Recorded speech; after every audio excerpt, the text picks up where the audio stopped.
Assalamualaikum warahmatullahi wabarakatuh. Kami dari kelompok 1A, di sini kami ingin mempresentasikan hasil pengukuran metode geolistrik self potential di area TPU Keputih.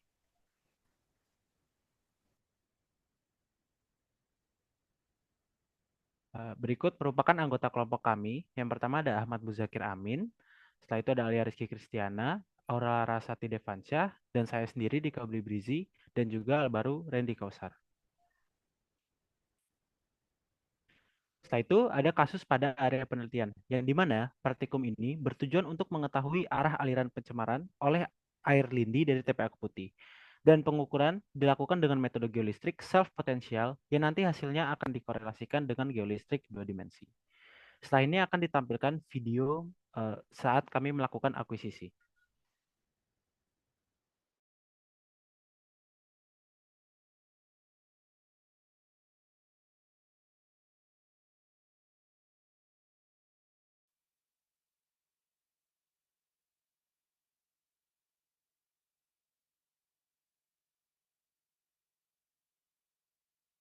Berikut adalah alat dan bahan untuk akuisisi SP. Yang pertama, poros spot digunakan sebagai elektroda, avometer untuk membaca beda potensial, dan kabel sebagai penghantar, serta Garmin untuk mencatat koordinat titik. Berikut desain aktualnya, di mana pada akuisisi SP ini dilakukan pada 3 line, yaitu 2 line vertikal sepanjang 30 meter dan 1 line horizontal sepanjang 150 meter. Nah, berikut videonya. Langkah pertama, bentangkan meteran sesuai arah lintasan vertikal dan horizontal berdasarkan ukuran yang telah ditentukan. Selanjutnya, bentangkan kabel sepanjang jalur pengukuran. Letakkan poros spot di titik awal dan tempatkan poros spot pada pengukuran yang telah ditentukan. Selanjutnya, ukur beda potensial menggunakan avometer. Ulangi proses ini hingga seluruh titik pada masing-masing line selesai diukur. Dan setelah itu, akuisisi selesai dilakukan. Selanjutnya akan dilakukan pengolahan. Baik, selanjutnya akan diberi penjelasan mengenai pengolahan oleh rekan saya, Zakir. Dipersilakan. Baik, terima kasih atas kesempatannya. Izinkan aku.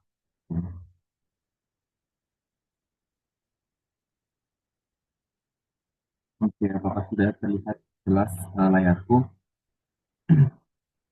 Oke, baik, dimulai saja. Jadi langkah pertama kita itu apa? Aku menggunakan kapabilitas dari Python untuk bisa mengolah data SP yang sudah kita miliki. Eh, Oke, di sini langsung kebuka aja apa namanya codingan yang kepakai. Pertama, ada beberapa library yang harus kita apa eh, gunakan, yakni ada Pandas, NumPy, PEMD, sama Plotly. Nah, jadi aku pertama jelasin dulu untuk Pandas dan NumPy. Dia di sini untuk apa namanya bagian membantu manipulasi datanya, manipulasi dalam artian kata biar bisa kita menyunting data SP yang sudah kita punya. Lalu di PMD ini sendiri, dia itu merupakan library yang cukup handal, bisa diinstal dengan cara uh, install EMB strip signal. Nah, dari situ tuh dia memiliki apa namanya beberapa fitur, yakni EMD, EMD, EMD dan CMDAN. Nah, di sini menggunakan CMDAN. Kita mengimport CMDAN. Sebelumnya sebelum masuk ke inti pengolahan, aku ingin menjelaskan dulu kenapa di menggunakan CMDAN. Pertama, CMDAN itu apa namanya lebih tahan mode mixing. Mode mixing itu ketika di mana apa namanya kalau di IMD itu kan ada pembagian secara IMF ya namanya intrinsic mode function, sehingga dibagi sesuai apa namanya karakteristik intrinsiknya. Cuman mode mixing itu ketika IMF tertentu tuh masih menyimpan data apa namanya data aslinya tapi masuk ke dalam kategori apa noise gitu. Jadi Camden ini tuh menggunakan adaptive noise apa namanya di bagian akhirnya noise. Jadi dia itu menerapkan level tertentu, buat level tertentu Gaussian noise pada setiap titik data yang dimiliki untuk apa namanya dilakukan pengolahan MD ini. Nah, langsung aja. Di sini aku akan menggunakan contoh apa namanya salah satu file dari kelompok kami, yakni kelompok 1A. Jadi di kelompok apa namanya kelompok 1A ini kalau misalnya bisa dibuka, di sini kami memiliki 3 bagian, ada vertikal 1, horizontal 1, dan vertikal 2. Di sini aku akan mencobakan vertikal 2, yang dimana di situ kalau bisa dilihat apa namanya Pak, paling banyak apa namanya menjadi salah satu pusat paling banyak nilai positif, karena kalau misalnya dilihat dari horizontal dan juga vertikal 1, terutama di horizontal ini sih nilainya tuh fluktuatif besar dan kecilnya. Nah, digunakan coba contoh vertikal 2 dengan BX ini, yakni spesi perhitungan antar akuisisi data SP tersebut di lapangan, jadi spasinya 2 meter. Lalu di bagian sini apa namanya menggunakan fungsi pandas supaya kita bisa membaca apa namanya kolom ini agar bisa diolah di Python ini. Nah, di sini Cmdan akan apa namanya membaca apa namanya listing data dari apa yang sudah di convert ke pandas itu, yakni apa namanya signal data ini dari apa namanya kolom signal kolom ini. Nah, lalu ketika sudah menerapkan Cmdan ini, di sini dia akan menerapkan algoritmanya di dalam apa namanya salah satu file Python-nya itu sendiri di Cmdan itu berbeda dari ini, apa namanya berbeda dari subfolder ini, yang dimana nanti di situ dia akan menerapkan apa namanya yang tadi sudah saya bilang adaptive noise di setiap apa namanya titiknya. Nah, nanti Cmdan ini karena sudah apa namanya dia langsung otomatis, jadi mengurang apa tuh setiap residualnya dikurang setiap nilai hasil residual ya yang telah didapatkan dari pengurangan IMF tersebut akan diiterasi berulang kali sampai hasil residual paling terakhir itu menunjukkan ketiadaan osilasi. Jadi apa namanya sudah batas akhir untuk apa tuh menciptakan IMF. Nah, di sini ini lebih ke arah plot sih ya. Jadi munculin plot original, terus line sini FIMF ini I+1, jadi setiap IMF terbuat satu, nanti tambah satu, tambah satu, tambah satu, sampai akhir gitu. Nah, terus di sini pakai apa namanya plot list, karena di plot list ini dia tuh bisa apa namanya memberitahu titik tertentu di apa sepanjang plot itu tuh plot value-nya berapa untuk apa si nilai data SP itu setelah diberitahu IMF. Nah, seperti bisa dilihat di sini apa namanya pada nilai original ini mengikuti si datasheet ini yang original ya. Itu yang pertama 45,2, 50,867 ini apa namanya cocok ya sesuai apa di ketika sudah di apa namanya direpresentasikan dalam bentuk sinyal seperti ini. Nah, lalu terbuat IMF beberapa IMF yang sudah diterapkan algoritma Cmdan di situ. Di sini ada IMF 1, IMF 2, dan IMF 3. Bisa dilihat pada IMF 1 ini masih terlihat masih mirip sama dengan nilai original sinyalnya. Namun di IMF 2 dan IMF 3 ini sebenarnya lebih apa ya? Lebih merepresentasikan kalau misalnya area tersebut itu maksudnya sinyal tersebut itu tuh menjadi target kita untuk apa namanya kenapa mengakuisisi data SP ini gitu. Nah, karena kita mengakuisisi data SP ini untuk apa namanya memetakan arah pergerakan air lindi, jadi apa namanya yang diambil pasti kedalaman yang lebih shallow, kedalaman yang lebih dalam, lebih deeper, sorry bukan shallow. Jadi diambil yang moderat, yang apa namanya intermediate di IMF 2 ini dan juga IMF 3. Kenapa kayak begitu? Karena bisa dilihat seperti ini. Misalnya saya ambil IMF 2 aja. IMF 1 dan IMF 3 tidak. Ini bisa diambil angka 1. Kenapa 1? Karena di bahasa Python ini sendiri 0 itu maksudnya dibuat ketika IMF pertama itu terhitungnya 0. Jadi semuanya dimulai dari 0, bukan dimulai dari 1. Jadi hasilnya akan seperti ini. Ini kalau misalnya dilihat dia kurang merepresentasikan dari sinyal aslinya dan ini hasil residualnya. Ini residual ini artinya gabungan dari yang IMF 1 dan IMF 3 tanpa IMF 2 gitu. Nah, ini IMF 2-nya di sini dan jujur ini ini ya tidak baik dalam merepresentasikan sinyal aslinya gitu. Dan apabila terus apa yang terjadi kalau misalnya kita menerapkan apa namanya IMF 2 dan IMF 3 gitu. Ini yang jadi. Jadi apa namanya nilainya sedikit lebih bukan sedikit sih, lebih baik lah dibanding apa namanya komposisi komposisi sinyal sebelumnya gitu. Dalam merepresentasikan sinyal aslinya gitu. Karena IMF 1 pada beberapa literatur menandakan bentuk noise atau apa namanya gangguan-gangguan dari hitungan pada pengakuisisian SP atau pengakuisisian data-data geofisika. Jadi pada umumnya IMF 1 ini tidak dipakai. Jadi akhirnya kami memakai IMF 2 dan IMF 3. Lalu di sini telah terbuat apa namanya plotnya, dan di sini ada fungsi untuk menyimpan data yang sudah apa namanya terbaru gitu, maksudnya data IMF yang akhirnya kita pilih. Dan di sini telah dipilih data si apa data sheet ini eh, yang kelompok kami kelompok 1A dengan vertikal 2, IMF 2 dan 3. Jadi ini sesuai apa namanya bagaimana cara penataan namanya. Jadi digunakan base name, header name dan IMF string. IMF string itu apa namanya IMF berapa aja tadi dipakai gitu sesuai apa namanya pilihan dari si IMF di sini gitu. Apa namanya ngekomposisi ulang. Dan itu untuk contoh vertikal 2. Saya akan memberikan contoh lain seperti apa data kelompok lain, misalnya dari kelompok 9. Di kelompok 9 itu di line 3 itu juga menarik karena di line 3 mereka kebanyakan nilai minusnya. Ini kebanyakan nilai nilai minusnya.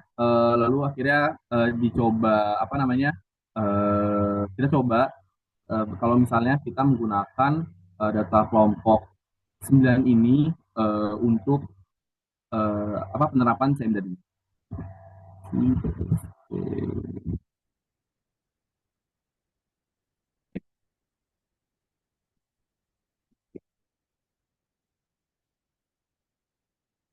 Tahu ini kali ya, biar lebih gampang ya.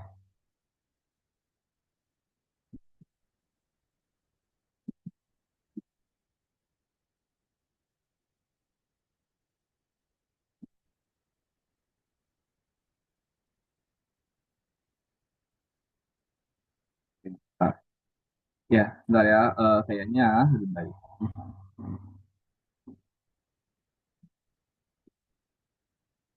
Nah, ini jadi biar lebih gampang. Data dan A dan 3.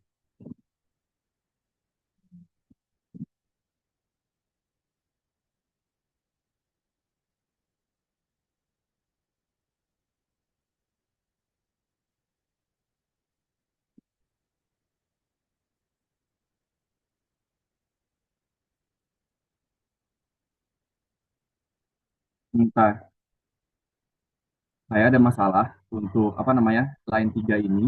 Pokoknya jadi intinya tuh sama seperti oke oke aku tahu masalahnya.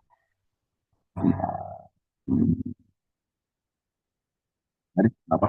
Ya pokoknya intinya kayak gitu, sama sejenisnya dengan apa namanya data SP untuk kelompok 1A juga. Intinya fungsi di sini tuh kami memakai CMDAN untuk bisa apa menerapkan algoritma AMD dasarnya, tapi dengan pengembangan lebih lanjut seperti adaptive knowledge tadi. Lalu setelah itu data kan sudah disimpan. Kita menggunakan server untuk apa namanya mengolahnya untuk setiap titik lainnya, dan digunakan apa namanya grid data di sini. Nah, dari grid data itu kami menggunakan kriging, yakni metode atau mode yang default atau mode apa namanya mode, mode tanpa perubahan sama sekali. Dan kalau misalnya secara dasarnya tanpa apa namanya pengkoreksian dari koordinat di apa Google Earth dan semacamnya, hasilnya itu secara umum akan seperti ini. Ini kalau jadi skip to end, jadi tidak menggunakan apa pengaturan-pengaturan parameter tertentu, karena jujur kapabilitasnya juga sudah oke dari kriging ini, dan hasilnya jadi seperti ini. Layer seperti ini. Kalau misalnya setelah dicocokkan dengan koordinat dan apa namanya dicocokkan dengan apa namanya posisi stasiunnya itu di situ. Jadi ini bentuknya miring karena menyesuaikan dari titik koordinat tersebut. Mungkin bisa aku nyalakan kali ya.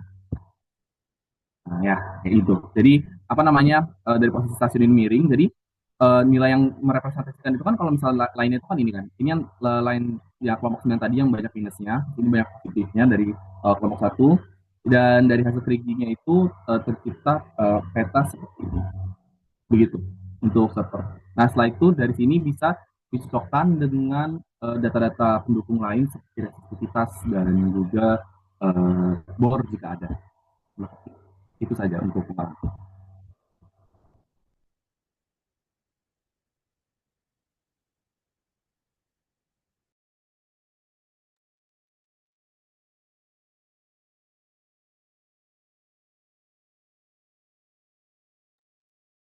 Baik, setelah itu akan dijelaskan mengenai hasil dari pengolahan tersebut.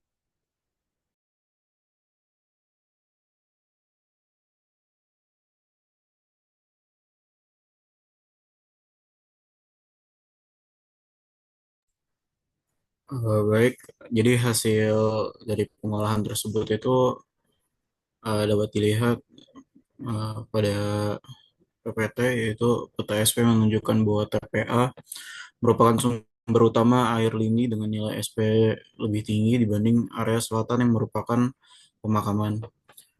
Perbedaan nilai SP ini mengindikasikan pergerakan air lindi dari TPA ke arah selatan mengikuti gradien potensial listrik alami di bawah permukaan tanah.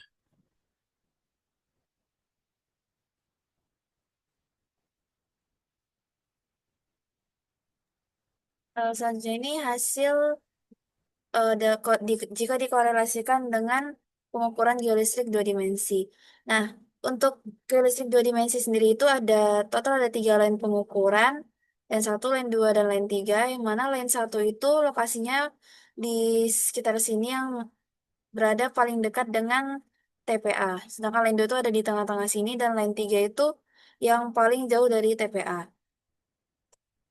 eh, jika jika hasil interpretasi dari SP ini dikorelasikan dengan geometri dua dimensi, pada line satu yang paling dekat dengan TPA ini resistivitasnya itu sangat rendah.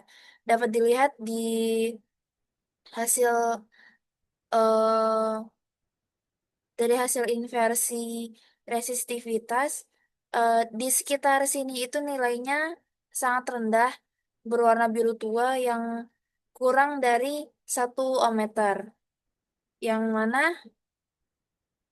terutama di bagian tengah ini nilai resistivitas yang sangat rendah ini tuh menandakan bahwa pada area ini merupakan akumulasi limbah yang paling banyak atau air lindi yang paling banyak sehingga nilai resistivitasnya sangat rendah. Nah,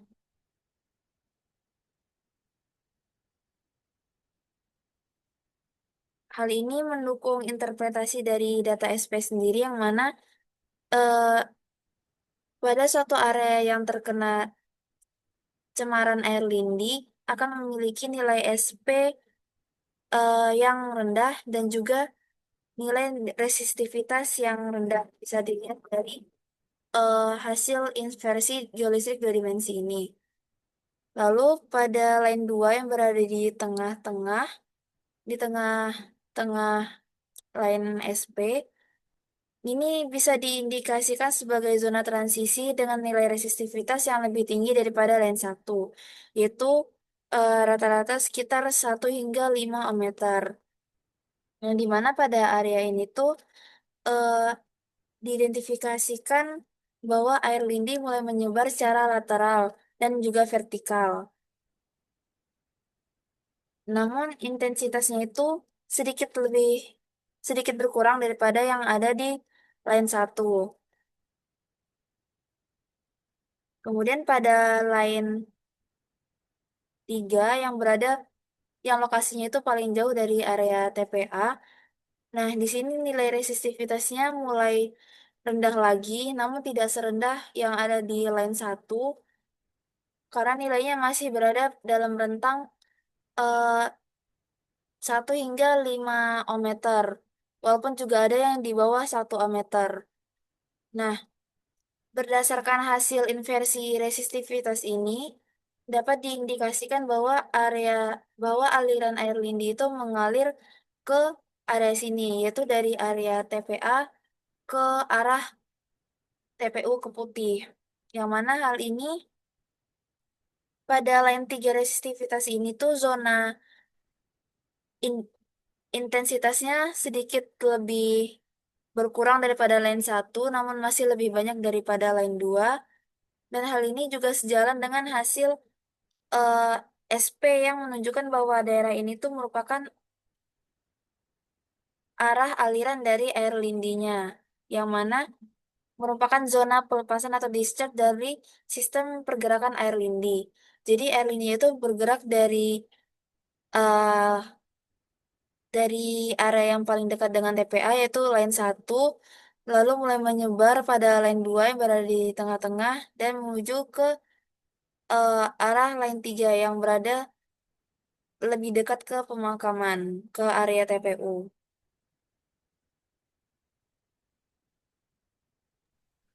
Berdasarkan hasil analisis data SP dari permodelan geolistrik 2D dapat disimpulkan bahwa arah aliran air lindi di daerah TPU bergerak dari utara ke selatan, yaitu dari kawasan tempat pembuangan akhir TPA menuju ke area pemakaman.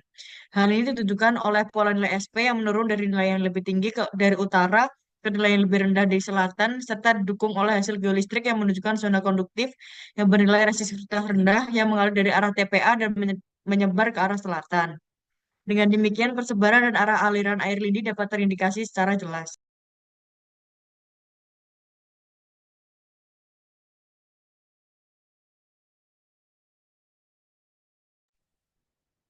Baik, eh, itu merupakan hasil presentasi pengukuran metode geolistrik self potensial di area TPU Kuputih dari kelompok 1A. Kurang lebihnya mohon maaf. Wassalamualaikum warahmatullahi wabarakatuh.